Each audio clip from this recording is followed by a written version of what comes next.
crew is here for this week's Test Miles. Pit crew Sean, Ryan, and Brad. Crew chief Jen, and our driver Nick Miles. Start your engines. It's go time.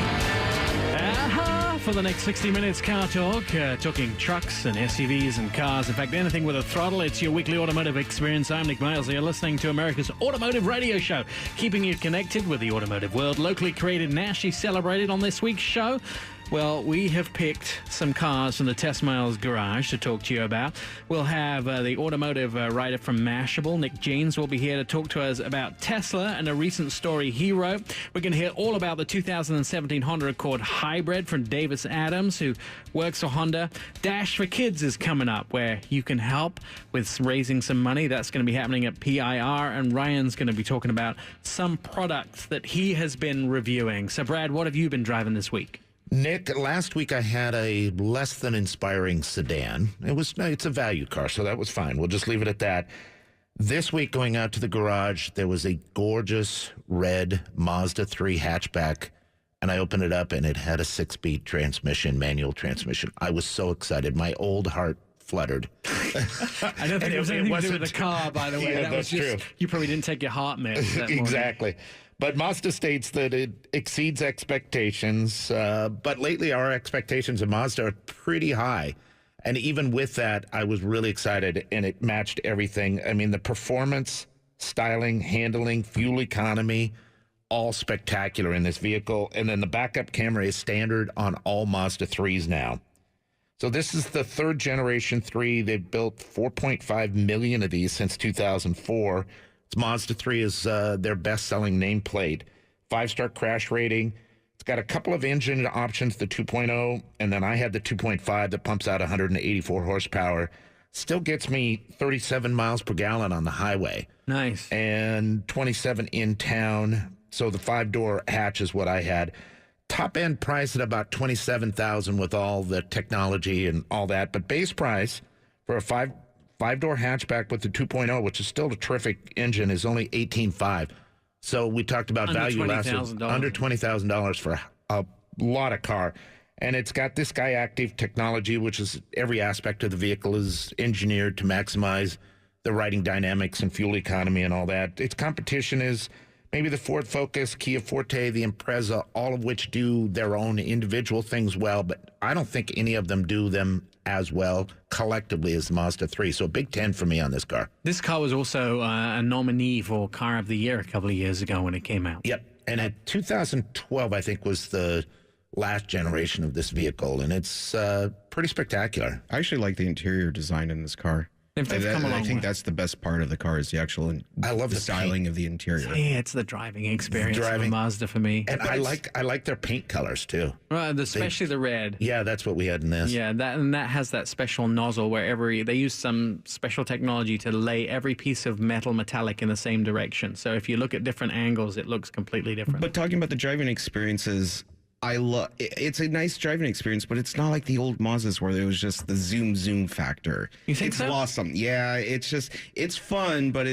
back then when they didn't care about fuel economy, it was really fun. I would disagree. I think they're still fun driving. It's one of those cars where you can sit in the passenger seat and go around a corner at 80 miles an hour and not feel like you're going around a corner at 80 miles an hour, which I like. I got an ooh from a passenger, which I was like. I'm just going to leave it at that. Yeah, let's go on. Sure. What were you driving this week? I actually had something that competes with it, not the hatch, but the sedan, but I had the Toyota Corolla Special Edition.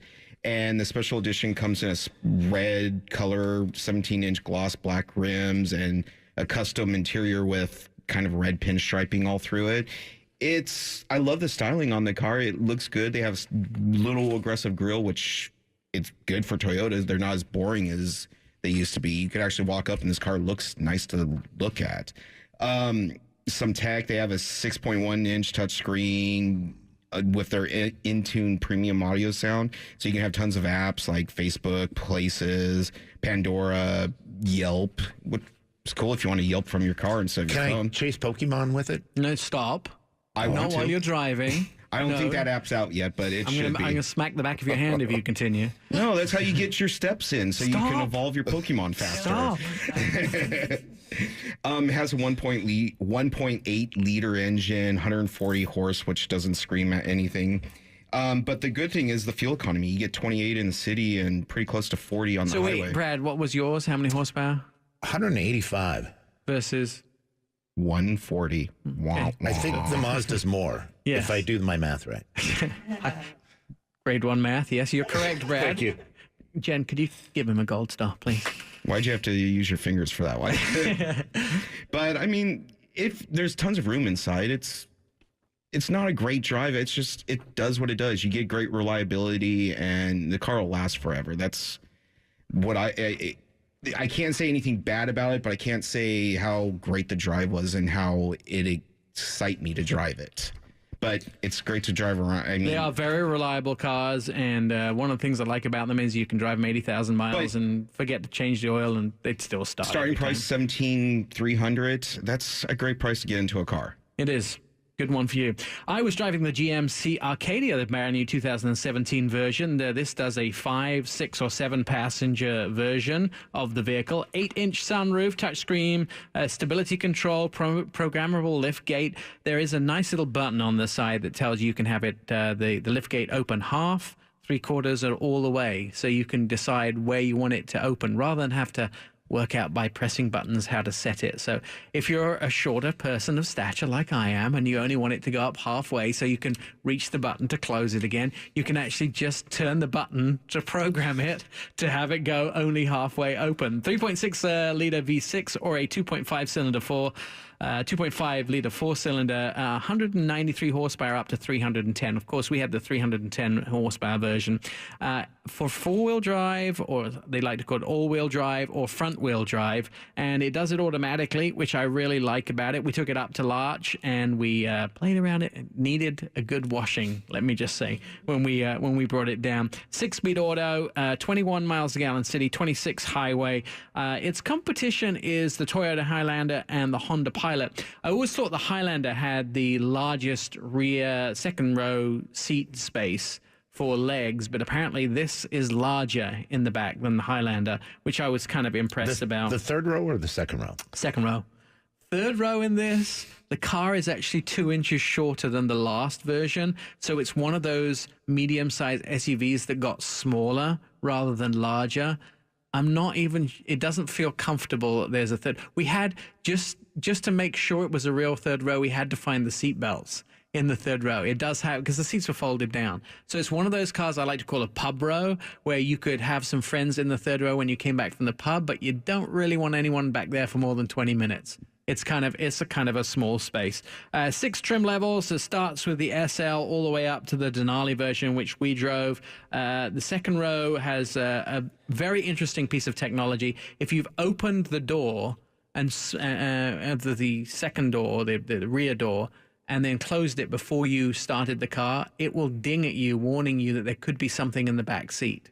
Because you go to the car, you open the second row, you put the child or you put shopping in the back, then you drive home. When you turn it off, it dings saying, hey, reminder, check the back seat, because you opened that back door and you may have put a child or something in that back seat, which is kind of an interesting... So Brad can't forget his kids Yes. and So actually what are say they he forgot saying them. about their buyers? Well, they're saying don't leave your kids in the back seat when you go into the store. You know, it's a semi-safety thing. Starts at $29,000, goes all the way up to $45,000 base price. Ours was $52,000. Very well loaded vehicle, but smaller than they have been in the past. All right, still to come on the show, Nick James from Asheville is going to be here. We're going to be talking about an article he wrote about Tesla.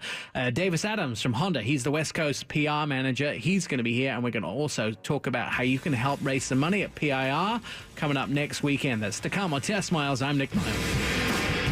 He drives Aston Martins in Tuscany. He drives Ferraris down snow-covered ski hills in Austria. But he's here every week for Test Miles. Here is Nick Miles.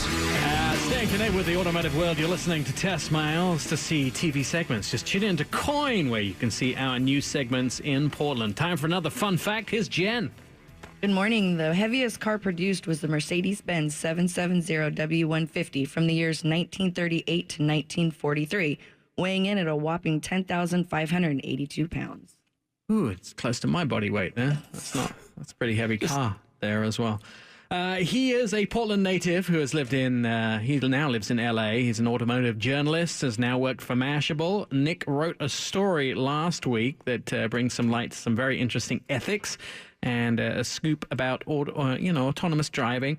Nick, welcome to Test Miles. Nick Janes is, I would say, somebody that a lot of people follow to find out the latest stuff, especially you're pretty wired into autonomous cars. So tell us a little about your story that you wrote. Well, I think a lot of people might have heard this. It broke just about a week ago. A fella in Missouri was saying that his Tesla Model X saved his life when it drove him to the ER when he suffered a pulmonary embolism while driving down the freeway. He had autopilot engaged, which is Tesla's semi-autonomous driving system, which does some steering, braking, accelerating, and also change lanes for you autonomously. A lot of people in the industry were just reporting this as it was, and I thought about that critically for a moment after reading the story. He said things like he was totally distracted from driving and, not able to drive, essentially. And that's got to me the crux of the problem with really robust autonomous systems that we have right now. I don't know how detailed we can get here, Nikki, because there's different levels of autonomy, 1, 2, 3, up to 5. Right. Autopilot is considered level 2, and that's what's in the Mercedes E-Class that you and I drove together. Right. Honda, Davis can talk about this in a little bit. Honda Sensing level 2, so is autopilot. But to be fully checked out and having, suffering a medical emergency while behind the wheel, allowing the car to do all the things, is driving impaired. It's like driving drunk. Sure. It's, not safe. And so I wanted to make sure people understood that it's wonderful that Joshua Neely of Missouri survived, his pulmonary embolism and got to the hospital. But he had enough time to pull over and call an ambulance and not endanger his life or other people on the road. Right. So, that is the basic crux of the story. That's absolutely correct. And unless you're a medical professional, the standard is, hey, I'm having an emergency. I pull over. I call 911. I know that Acura has been working on some technology where it's wireless towing, where, for instance, if there was a car in the middle of the freeway, that you could pull another Acura in front of it and it would take it to the side of the road where the emergency crews could deal with you. But again, it brings up this whole autonomous situation of people, are they going to rely on it? Are they going to use it correctly? Is it going to work every time? Those type of things. I mean, I'm not really sure how he can say that this car drove him to the hospital since it only has a very sort of small autonomy about it. A very small piece of autonomy. I mean, it would follow the car in front, basically. You could take his hands off the wheel for a certain amount of time. Well, an autopilot doesn't necessarily have to have a car in front. It can just follow a speed limit and watch the lines. So in a perfect sunny day, Saturday afternoon in Missouri, I can see this totally working. But, just like the fellow we saw in Florida who died while watching Harry Potter while his autopilot was engaged and not watching the road, this is similar. Thank God it happened. It worked out well for Mr. Neely, but it could have gone really wrong. The question is now, does he face charges on this? I mean, I think no one but me has raised any questions with this. Everyone else is like, high five, Tesla saved his life, which is, dubious. And again, a pulmonary embolism could be as much as, hey, I have a back pain, to, I can't see, or I'm passing out, or, I'm acting as if I had 50 whiskeys. No, there is a lot of difference in that. And unless you're a medical, trained specialist, I agree with you. But this also raises the question now with Tesla does this make worse drivers and poor decision makers out of us all autonomous driving? Well, like you and I found behind the wheel of the new Mercedes E-Class that, it is more robust. It could be more of an autonomous driving experience than Tesla's autopilot because it has more tech on board. But they've retarded it so it doesn't allow you to. I mean, that's the best way to put it. They've dumbed it down would probably be a better way to say that. That's true. Oh, but sure. But it's a technical term. We don't anyway. So, Yes, I mean, it's lulling people in a false sense of security and allowing them to watch Harry Potter or have a pulmonary embolism when the technology's just not there, because it could have failed and it could have killed people or him. Right. So you were talking about charges. Is it technically illegal to have your vehicle on complete autopilot? No, I mean, yeah, it does. You can't have your vehicle on complete autopilot. It's against the law, and Well, that's not true, because there aren't laws pertaining to it. And well, in lawmakers, California there is. right? Well, for automakers, Right. right, they have to have licenses, and that's why they're going into Washington and Nevada. Right, but what I'm saying Right. is that you can't. There isn't the capability for a car to be completely on autopilot unless you are a manufacturer that's testing. Right.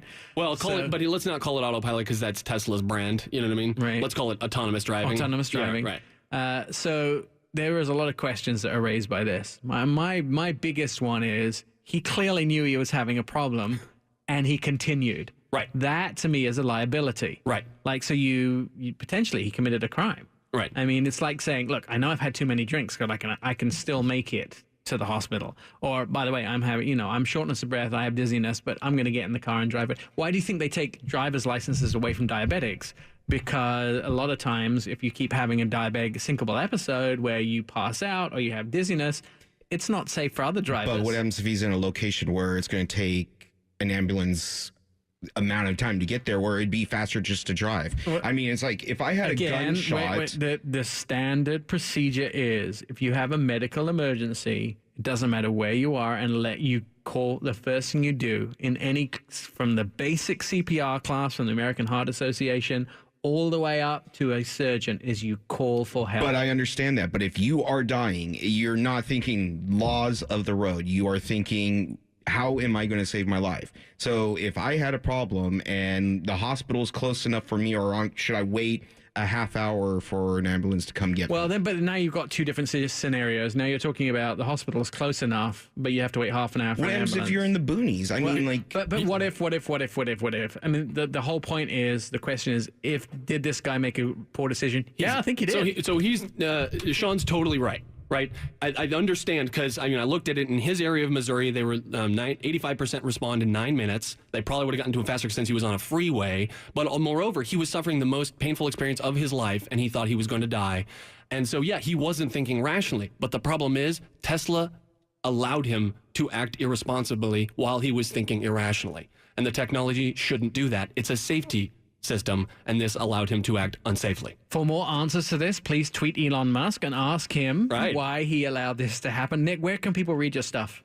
Mashable.com. I run the whole cars section over there under the tech umbrella. So mashable.com/tech. Do you have any cool stories coming up?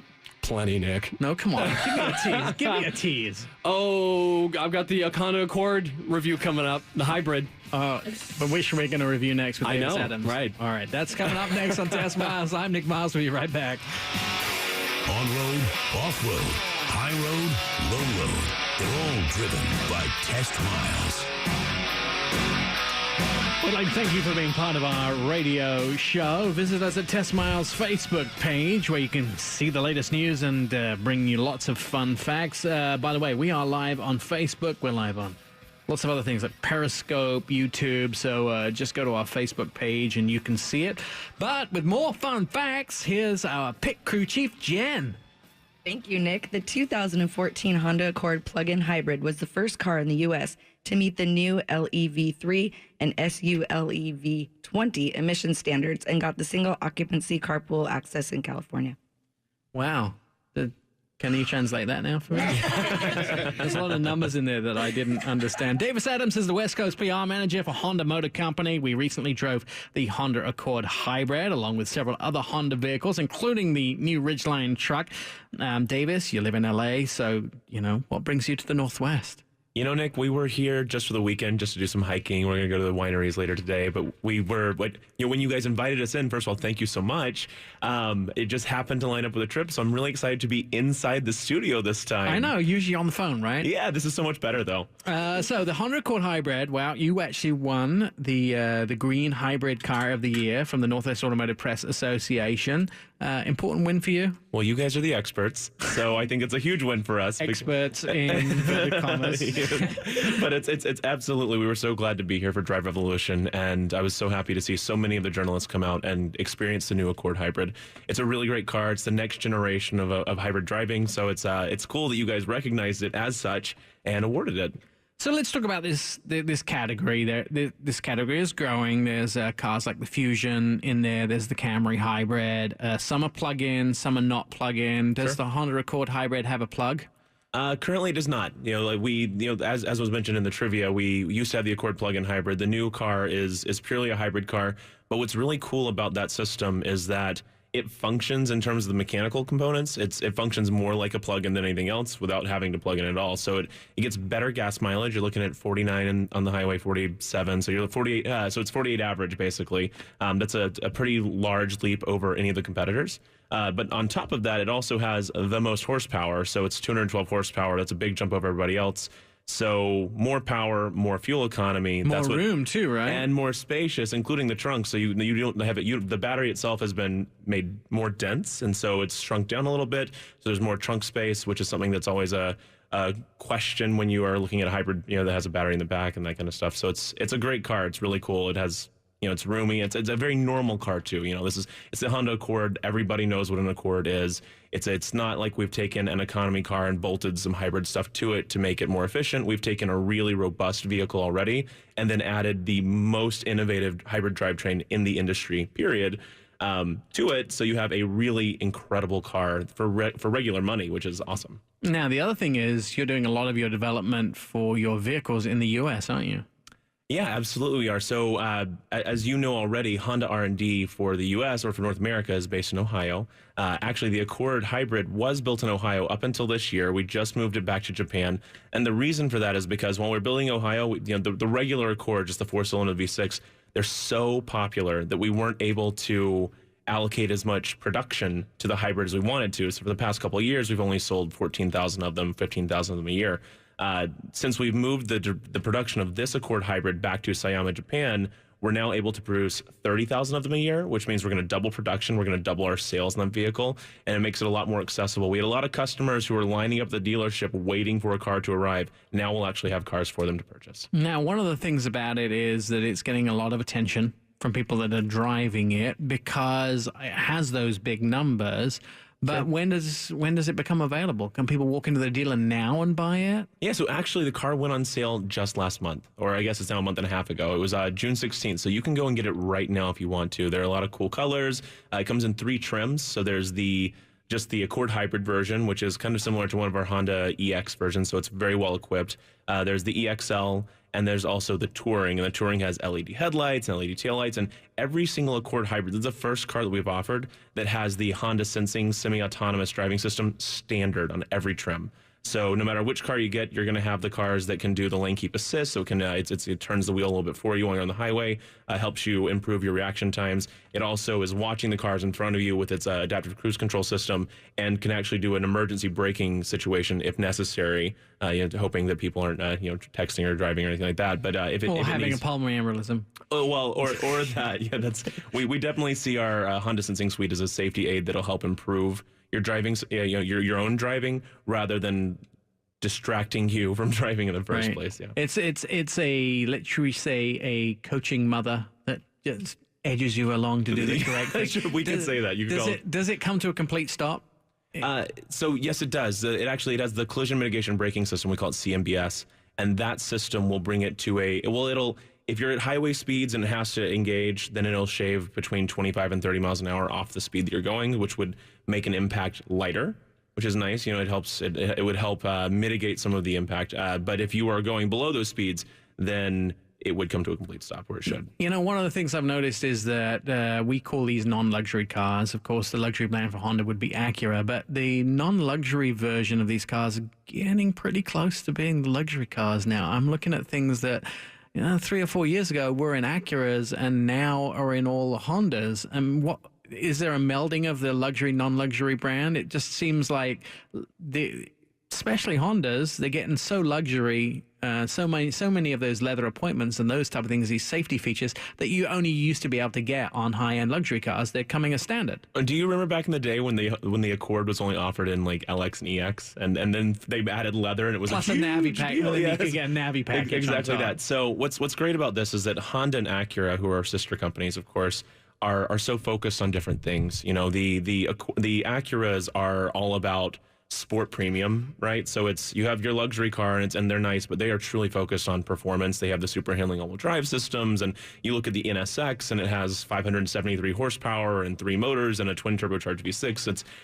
They're looking at going fast, you know, whereas the Honda cars that are more accessible, of course, you know, just in terms of pricing, are really intended for families.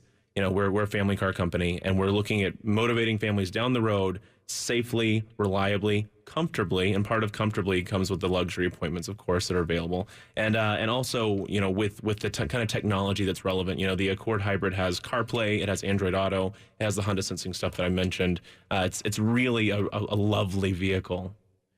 Yeah, I love his back in the day reference. Because his back in the day is substantially different than mine. Yeah, yours was Model T. Your back in the day is Model But T. I did own an He's 84 Honda Civic. So Do you remember the first Civic, the 1957? CVCC, You of had all course I those, did. right? Yeah, you were on the launch. I had weren't you? that choice or a midget. I went with the midget. It's true. My knowledge is a little bit more current. What I did notice, my mother-in-law has a Honda Civic, an older one. Not substantially, but how much bigger and sleeker the new vehicles are. I mean, it seems substantially bigger. The Civic almost looks like an Accord. Have you Or seen what I the remember new Accord. Civic? Have you Yeah. driven the new Civic, Nick? Yes, but the one that you showed at New York, the gray one. that Yeah, was the on stand- hatchback. Yeah, Oh, absolutely. please. Oh, please give send me 5 long-term. minutes. Oh, give me 5 please. minutes. We are so close. In fact, I'll tell you that if you watch the news late tonight or late tomorrow, you're going to see the production version of that car debut. So the news so we're going to show you, and I'll tell you, it's very. You know, I just bought a new car, don't you? You've made a mistake. I should have You made waited. a mistake. I If really it's not a want Honda, that. you got it wrong. It looks really good. That's pretty much your mantra anyway, I think. yeah, absolutely. Yeah, that's for sure. No, Right. but it's going to be great. You're going to love it. So when are you launching the new the 2000? When's that coming back? Oh, the S2000. You know, Yeah. I just sold my own personal S2000. I know. It's crazy. You know, I traded it. I sold it because we're trying to buy a house and everything, and California is expensive. But I bought a motorcycle instead. You'd be proud. But to answer your question, I'll tell you, there's not a current plan for an S2000 that I can tell you about. Right? But dream big, dream hard. Tell us what you want, An S2000, please. and anything could be possible in the future. Please email Davis and everybody at Honda and ask for a new S2000. Thank you. Everybody who's listening, just email them right now. Just right now. And send them an email. That's it. My email is Nick J Miles. Don't make me give your email out. I'll do it. Davis Adams from the Honda Motor Company. Thank you so much for being here. By the way, are you going to be able to send us some motorcycles so we can test them? So I would absolutely love to do that, and I just need to know kind of what you want to do, and if we need to lower the seat for you or anything, and we can talk about it with our Power Sports team. I think you just need to bring a stepping stool for it. Okay, I'm afraid of him getting off of it again. You're listening to Test Miles. We'll be right back with some sensible people. The left is for the clutch, the right is for the gas, and the driver for Test Miles is Nick Miles. From the Test Miles studio, this is America's Car Radio Show. I'd like to thank you for being part of the Automotive Nation. Check out our stories on Coin 6 News. Here's Jen, our pit crew chief, with another fun fact. Last fun fact of the day. The first auto race on a track in the U.S. was in September of 1896 in Providence, Rhode Island, and it was won by a Riker electric car. Yeah, electric cars do win races. There you go, if you thought they didn't. Vince is from the Cascade Sports Car Club. He's here to tell us about the Dash for Kids event that will be held in Portland at the International Raceway next weekend. So what is this all about, Vince? Well, it's our opportunity to try to help give back to the community. We've been doing this for 32 years now. Started out as basically a way for us to give to Dornbecker at the time. Since then, we've expanded it now to Take Action, which is another local charity that helps supply lunches and stuff like that for needy children. And So they're a kids support group. yeah, it is. I mean, we've done that, and also with the transitional schools, we've done a lot of charity with them in the past. So, no, it's a great thing. It's a way for us to also get the community to come out, let the kids come on out that unfortunately, don't get out a lot as far as from Dornbecker or from other areas. Oh, they get to come too. Yeah. There's the ones that are able to travel, come on out. We do like the kids caravan. So kids like under 40 inches tall. No, I'm not pointing any fingers. I know. Jen and I are getting a tape measure out to see if we qualify. So, and then we do a couple of pace laps with them, or not pace laps. I should say parade laps. And then also during the event, during the weekend, we also do we sell rides and race cars, or exotic cars. Those that are lucky enough to have a few. So you come out of PIR, you get to, if you're under 40 inches tall, you get to do a pace lap or you get to do a parade lap. Yeah. And then if you're over 40 inches tall, what happens? Well, yeah, those are the paid rides, but and they're a little more exciting as well. So wait, if I'm under 40 inches, I don't have to pay? Yeah. Okay. I win. Okay. So anyway, I wasn't going to bring up any of that. I was leaving that for Kyle. I was leaving that stuff for Brad Kyle. waits for any opportunity to give me a hard time. That's his. I give him a hard time about being over 80 years old, and he gives me a Does hard Brad time get about a senior discount? Yeah. Is there a senior discount? Yeah.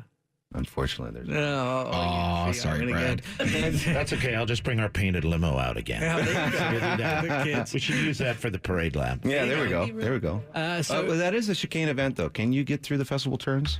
I can get around downtown Portland in the party district. Yeah, we can do that. Okay, that's All right, impressive. I'd like to see That's Brad impressive. going through the chicane. Can I drive it? At Sure. PIR at 80 at miles speed? an hour. Yeah. Depends on what at speed means. Well, how fast will it go? I mean, it'll. 22. I'm going to have to admit to how fast I've driven it. 80, 90 miles an hour. Yeah, but you need like okay. a 3 mile run up to get it that fast. So I can 0 come to out at 60 in a 12 week pretty and a good. half. what does it do? 3 miles a gallon when you're going that fast? Yeah, pretty much. That's 0 to 60 in a week and a half. So it's I'll tell okay. you what. I'll pitch in $20. We'll get at least 2 laps out of it. Yeah, there you go. It'll probably take the 20 back. The money you raise goes towards those charities. Does that money come from the paid rides so people can actually get the paid rides when they arrive there? Yeah, a lot of it is. I mean, the whole thing goes into a pool, obviously. But, we've got money from the auction, which we usually have several hundred items to auction off. This year, I guess we've got some handmade. There's $2,000 handmade electric fireplaces, Amani fireplaces. So a lot of good stuff. So There's some really great stuff in the auction. And so how do we find out more?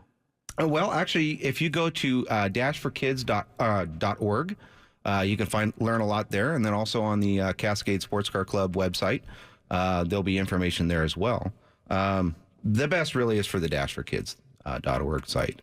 Excellent. So, Perfect. Yeah, Well, you know what? We want to be out there. We want everyone to go out there. Dashforkids.org. You'll get all the information. Vince, thanks for being on the show today. Ryan, you have your 30 seconds to tell us what product you've been testing this week. So I've been testing out the best product I've had in a long time. It's made by Swiss Wax. It is an Onyx standard wax for all types of cars. So it is literally the best paste wax you can put on anything. This is made by a Swiss company, obviously, and it really leaves your car perfect, and it will last for months. I have not had a product that lasts this long. Normally a wax will last for a week or two.